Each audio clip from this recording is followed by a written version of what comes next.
Okay, this is just a quick video following up on the firmware updates for the Lumix cameras. And, you know, if you've not seen the video about that, I'll link it above. But basically, there's been a load of firmware updates for individual cameras this kind of week. And it's worth noting the one for the S9 now has actually been suspended. So if you go to download it, what you'll find is that rather than having the download file now, there's actually this note here. So it was published today, and it just kind of says that you know, it's temporarily suspended when they've noticed kind of potential issues with the firmware update. And it's basically been taken down from Lumix Lab and Lumix Sync, so you can't download it from there anymore. And really, if you've downloaded it but you didn't go ahead with the process, it's probably just worth just ignore that for now. Don't use that file, and just wait until the like a patched firmware update comes out. I don't know how that will look, if it just that one is just version 1.1 or 1.1 or 1.2 or 1.1.1. It's quite rare that they kind of have to do bug patches on firmware updates like this, but essentially, like I said, it's probably a very small subset of people. But if you kind of got part way through downloading that and didn't quite update it, just sort of hold off on it, because as you can see, there's potentially going to be issues if you do install it. So I'm sure there'll be a new patch or update to this coming very soon. So yeah, it's worth just kind of hanging on.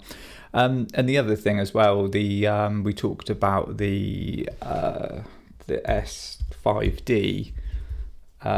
Essentially, they gave a bit more information on that, and the idea between the S5D is essentially it's just for EU. It's not for America, and essentially all it is basically it's the S5, pretty much just the S5.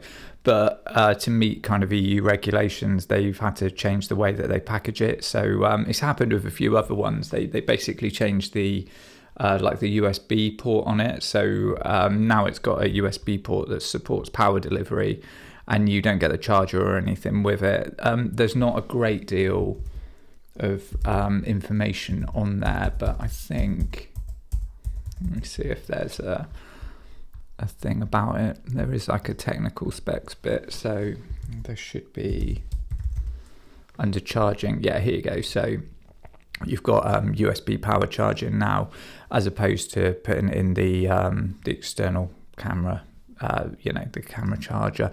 You'd still be able to use your old camera chargers, and you can still buy them with third-party batteries, but for whatever reason, they're not going to bundle these now anyway for official chargers. But strangely, you can definitely still buy the Lumix chargers in the EU, because I've seen them. I'm pretty sure they're one of the accessories even down here that we probably just saw. So you can still buy them. That's the BLK22 charger, but it just sounds like there's some kind of legislation that makes it difficult for them to bundle it with a product. So instead of having it's just charging over USB-C. And while they were repackaging it, they basically just added the functionality for the DJI LiDAR stuff, because it wasn't part of it before, because obviously it was a bit of an older camera.